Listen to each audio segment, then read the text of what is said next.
Right, I think this might do. We haven't been on for a while. It's going to be annoying if I keep moving. So I think I need to make a decision to just stay in one place and talk about what I need to talk about. There is no structure to this video. I have no idea how it's going to pan out.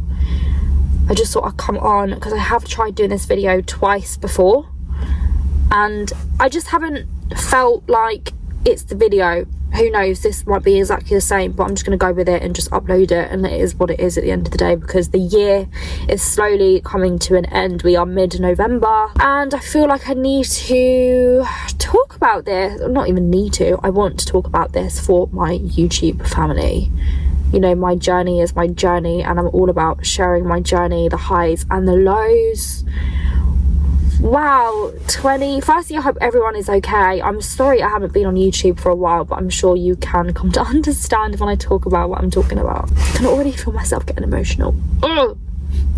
I usually let my emotions out, but I'm going to try not to be a blubbery mess on this YouTube video. So 2023, the year, well, the hardest year for me, I would say. The year I lost my dad. Even saying that sounds horrible. Should have got tissues at least. It's okay. Maybe this wasn't a good idea. To be fair, there never is going to be a right time to talk about this. But I feel like I need to talk about it and I need to let my emotions out. Let me just try and gather myself before I continue this. I've been on for 2 minutes and all I've said is that my dad is now no longer here. This is not going to be a long video, I promise. Right, and what 2023 has taught me is so much. Let me start. What 2023 has taught me is life is too short. A lot of things in life that we think matter, and little things that get to us in life that we think matter, in the grand scheme of things does not matter. For example, before I lost my dad, I would be so hung up about, for example, if someone didn't text me back or they air me, or just literally little things that trigger you in the grand scheme of things shouldn't matter. And since losing my dad, that's been a really key thing for me. Like, nothing now can hurt me as much as the hurt and pain I felt when I lost my dad. And I say that, but it's not even the pain I felt. Let me give you a backstory on my dad's passing. So if you are the OG of Shannon Marie's YouTube, back in COVID times, which was 3 years ago now, oh my god, nearly 4 years ago, my dad, history of diabetes, kidney failure, etc. His kidneys were functioning very low around COVID, around 15%, I would say. He contracted COVID, and this was in the May 2020, and this is when I was living with my ex-boyfriend. So I made the decision back then to be with my ex, not my family. Everything happens for a reason. But let's get back to the story. I feel like I'm really procrastinating on this, I'm so sorry. But my dad caught COVID and he was rushed to hospital, and we as a family, my mum, my brother, myself, we got the call to say,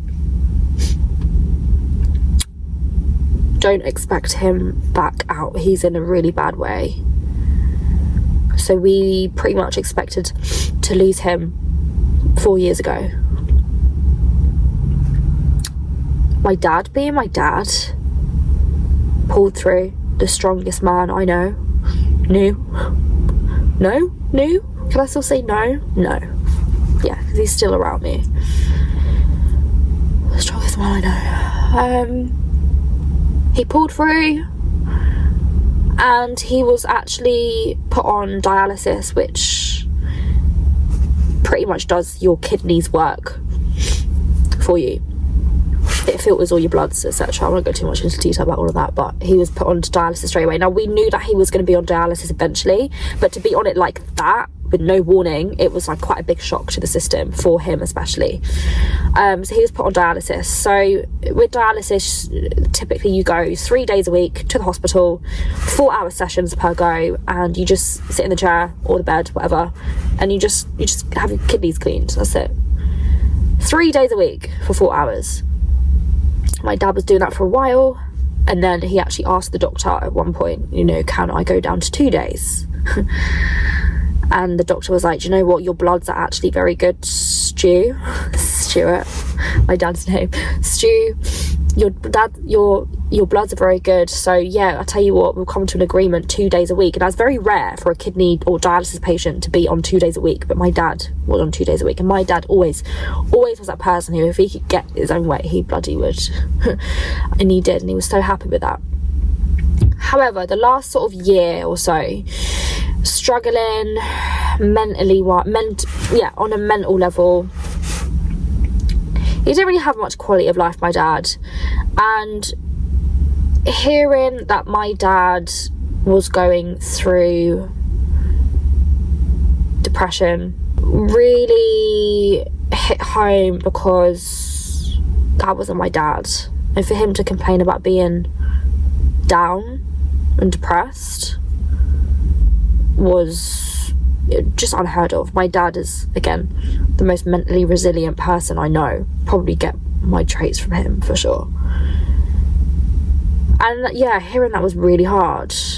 So there are options to dialysis. You can have home dialysis, you can obviously kidney transplant, but he didn't want to do that. He had so many operations in his life, he didn't want to go through another operation, to be honest. And do you know what, you had to respect someone's decision. So he was kind of toying with the ideas of different dialysis options, blah blah blah, but at the end of the day it would always be dialysis, whether it's at home or the hospital. And he couldn't quite get his head around that. So earlier this year, what was it, May, I went to LA, which was my last YouTube video that I uploaded not that long ago, actually, because I couldn't bring myself to actually edit it and upload it. I went to LA and I came back from LA. I forgot about this, and this makes me really upset because I feel so bad. I got back from LA and I was jet lagged to fuck. I went straight to bed. I woke up the next day and I remember hearing my mum and dad speaking downstairs. No, I came downstairs, sorry. I came downstairs and my dad said he wanted to talk to me. Oh my god. My dad said he wanted to talk to me. And I said to him, I'm tired, like, I'm just gonna go back to bed, I'll talk to you later. And when I went back upstairs, I remember hearing my mum and my dad speaking. I don't think even my mum knows I know this. I heard my mum and dad speaking, and my mum was like, you're gonna have to be the one to tell her, I'm not gonna be the one to tell her. And my dad was like, yeah, I will. So I actually got back out of bed. Oh god, I felt so bad. Oh, I felt so bad. Obviously thinking back what the conversation was that he wanted to talk to me about, I felt so bad. The fact that I was like, I'd rather sleep than talk to my dad. I completely forgot about that bit.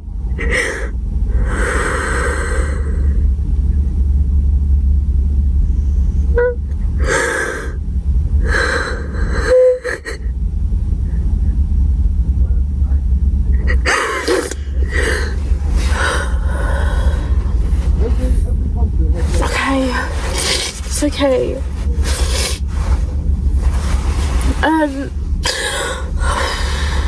Fuck. I completely forgot about that bit, but I came back downstairs and I said, talk to me. So he sat me down on the sofa and he goes, Shan, while you've been in LA, I was only there for 3 days, while you've been in LA, we've had a chat, mum, my dad, my brother, and I don't want to continue treatment anymore. And that was it. He was like, what do you think about it? I said, Oh, I forgot to say as well, my dad did actually have a psychologist to help him with like his mental side, his mental health. It only worked for so long, and then he kept like relapsing back into his old ways of thinking. So he said, well, obviously, what do you think about it? I said, Dad, to be honest, like, it's your life, it's your decision. I said, you have been so selfless your whole life. You've lived for your family your whole life. Now's the time to do what you need to do and actually be selfish for once, because how can we sit here and tell you what you need to do with your body and stuff when it's not our body, it's yours.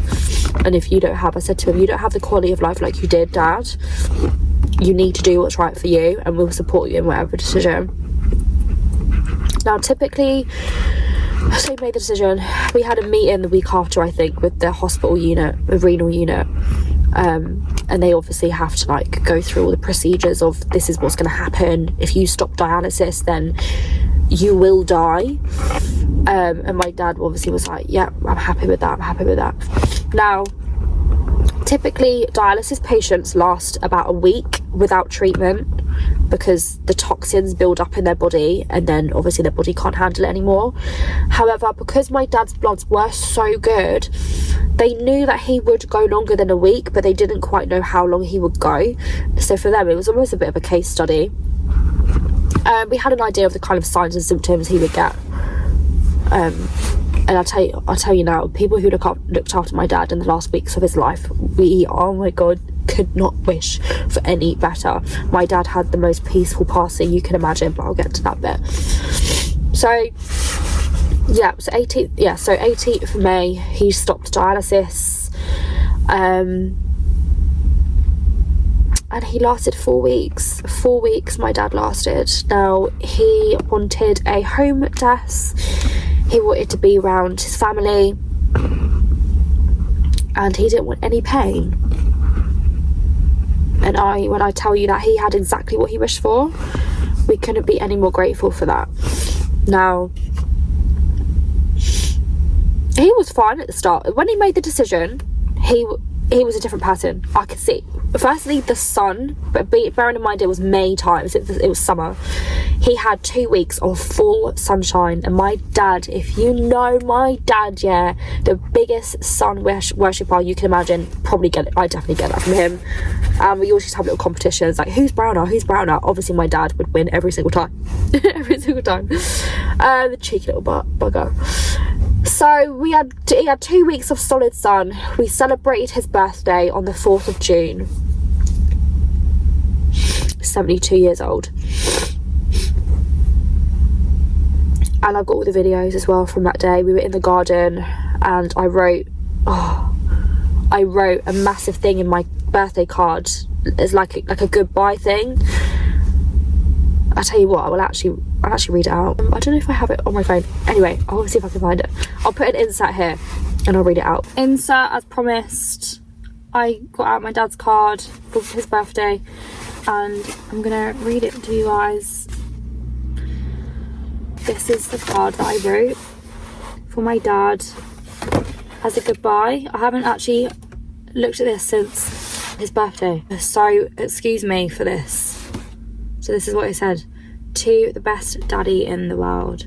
Thank you for being the best dad I could have ever asked for. You brought me life, and you supported me every step of the way, even when I have gone against your advice, thinking I know best. I still think I do. Haha. You no longer need to fight the inevitable now, Dad. You no longer need to suffer. You are so incredibly brave and headstrong. I don't know how you kept a smile on your face for so long. Seeing you suffer and go downhill these last few weeks, if not months, has been horrible. Knowing how much you just wanted out. I'm forever grateful that Leah, myself and Mama Bear has had the privilege to say your goodbyes and to spend our last days together as a family of 4. Although I won't be able to give you a cuddle, see your smile. This hits different when he's not here. Hold your hand, or to hear you tell me everything will be okay. I know your presence will always be around me, and therefore that alone will be my sign that everything really will be okay. No amount of words I write or say will ever justify truly how amazing of a man you are. You touched so many people and made a positive impact on every single person. This makes me so proud to call you my dad. I am the luckiest daughter. So again, and for one of the last times, thank you for being my #1 fan. Forever and always, I'll remain a daddy's little girl. Love you to eternity and back. And the actual words of the card says, just for you, Dad, today brings many memories of your caring and concern. You always give so much and ask for nothing in return.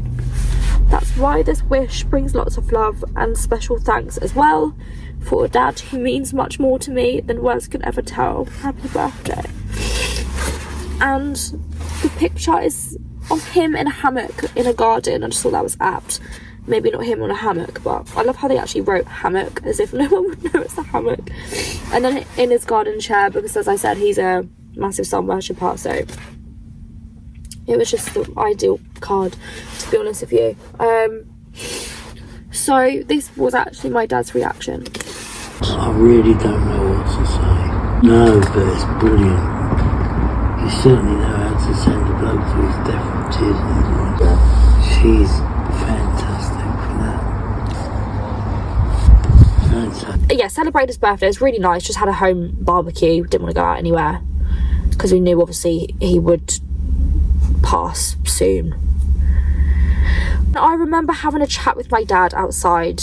I love the fact that he felt like he could talk to me, and I could almost calm him sometimes because I know my dad was scared, although he never admitted to us that he was scared. He admitted to the renal unit he was scared, but he never actually told us he was scared of dying. So I sat outside once with Dad in the sun, and he said to me, Shan, I can see how this decision is affecting your mum and your brother. He said, I feel awful. I said, Dad, like I said before, it's your decision. We will support you with whatever. And he said, I'm going to reverse my decision. I'm going to go back on dialysis. I said, look, it's up to you. I said, don't do it for other people, do it for yourself. I said, I know physically you can't be here for us as much as you would like to. You would be able to be around us and around us for us more than you can be now. If you understand that, you would understand that. As I'm talking to you guys, if you understand that concept, you understand that concept. Physically, he couldn't be here as much as he wanted to be. He didn't really have much a quality of life. So he overturned his decision for about a day or two. Naturally, naturally my mum and my brother were happy. Obviously I was happy, but I knew my dad, and I knew that was not his decision. He didn't want to do that. So I had another chat with him, and I said, Dad, I can see you've switched. You've gone from being happy with your decision and a weight lift off your shoulders when you made the decision that you didn't want to continue dialysis, and I can see all that cloud of depression has come back to you within straight away. And he said, I know. I said, so I say it again. You need to be selfish for once in your life. You need to do what you want to do, not what anyone else wants you to do. And he said, Shan, I needed that, thank you. He said, I knew I can talk to you. And I'm so grateful.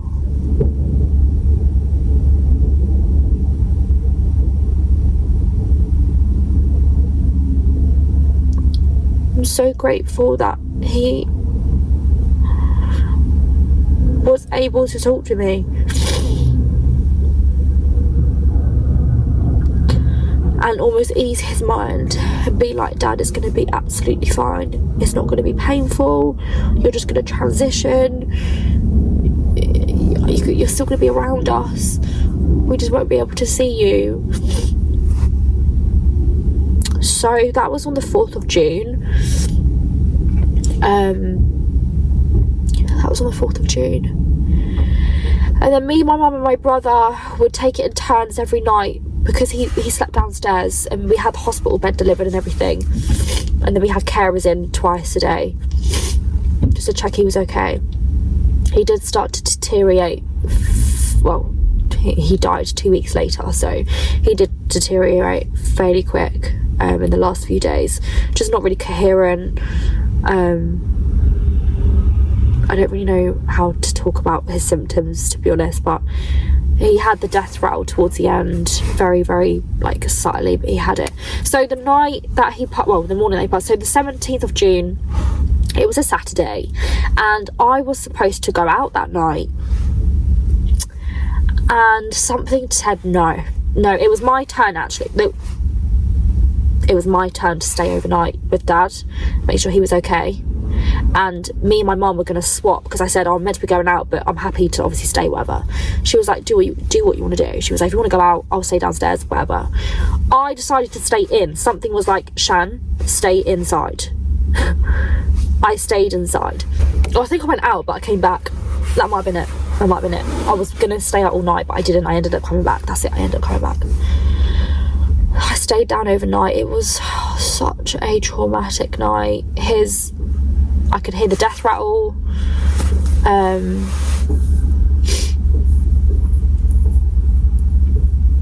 He was just rough, man. He was just sick. He was rough. I didn't really get much sleep. Then 7 o'clock in the morning on Father's Day. 7 o'clock in the morning, we had the nurses come round, and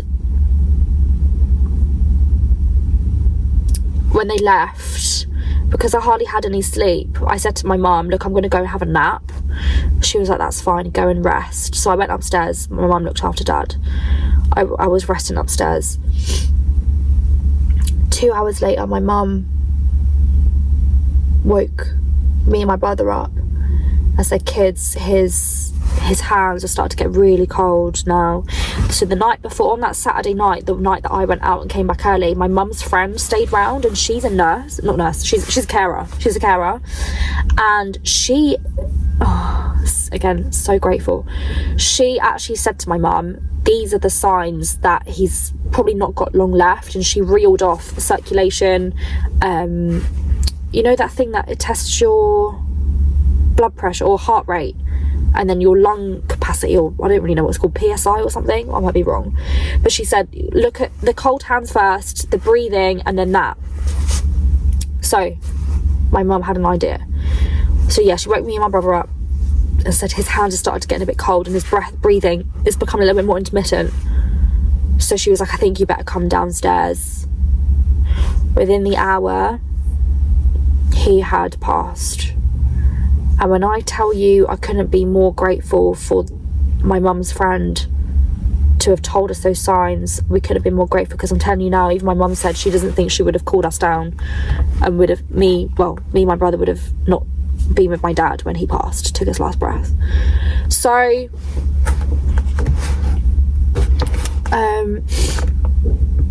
the nurses were actually going to come back and put in the drip, but my dad probably thought, no, not having any more people round, I just want to go. I don't want any more fuss.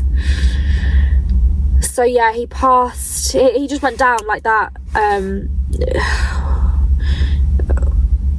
Yeah, me, my mum, my brother were all around his bed holding his hand. We saw his breathing. Seeing the breathing deteriorate was probably one of the most traumatic moments for me, because you almost saw my dad gasp, exhale, and then 10 seconds would go by, he'd breathe, then he'd exhale, and then 30 seconds would go by, same thing would happen.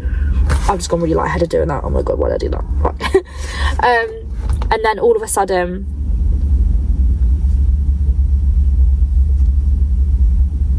nothing. And then we knew he went. My dad had passed on.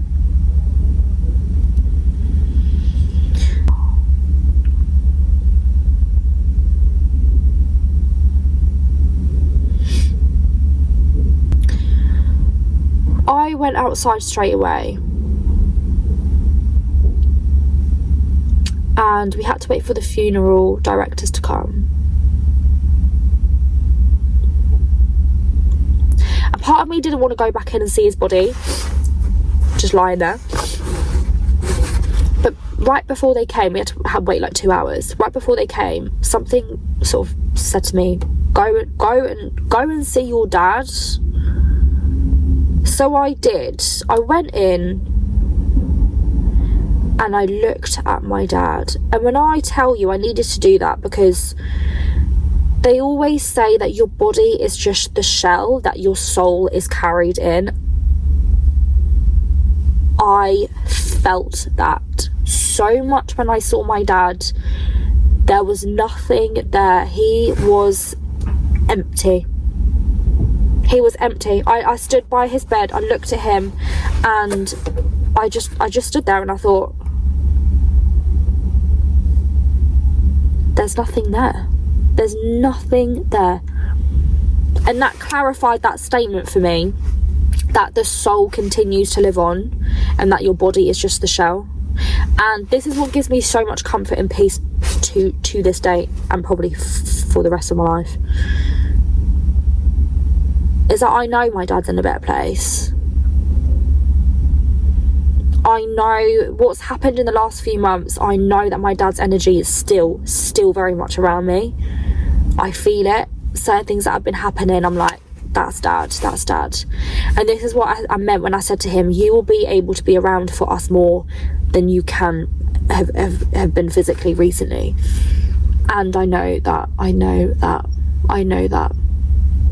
So that is the story of my dad's passing. I don't think I did too badly, actually, talking about that. I feel, yeah, I don't feel too bad. I needed to do that.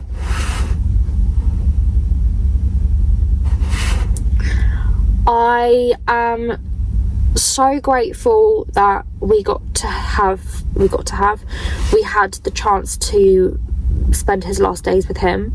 I'm grateful that he had what he wanted to, had the passing that he wanted to,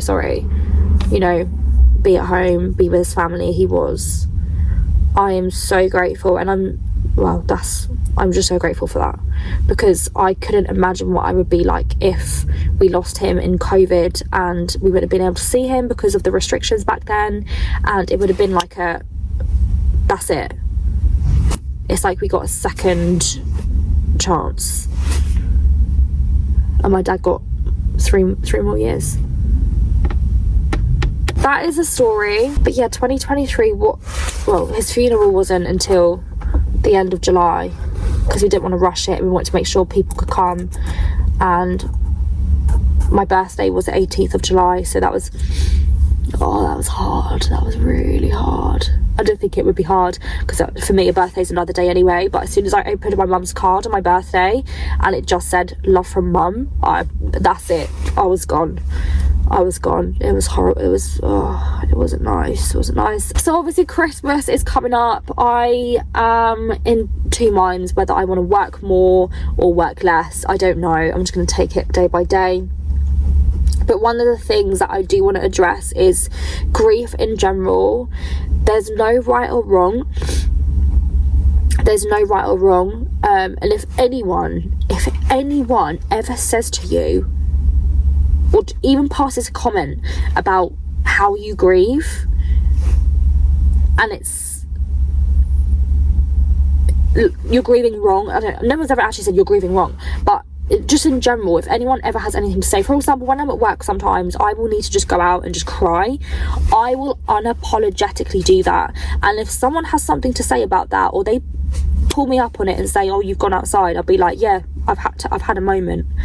And if anyone has an issue with that, see you later. Because I'm telling you now, no one can tell you what is right for you and how to grieve.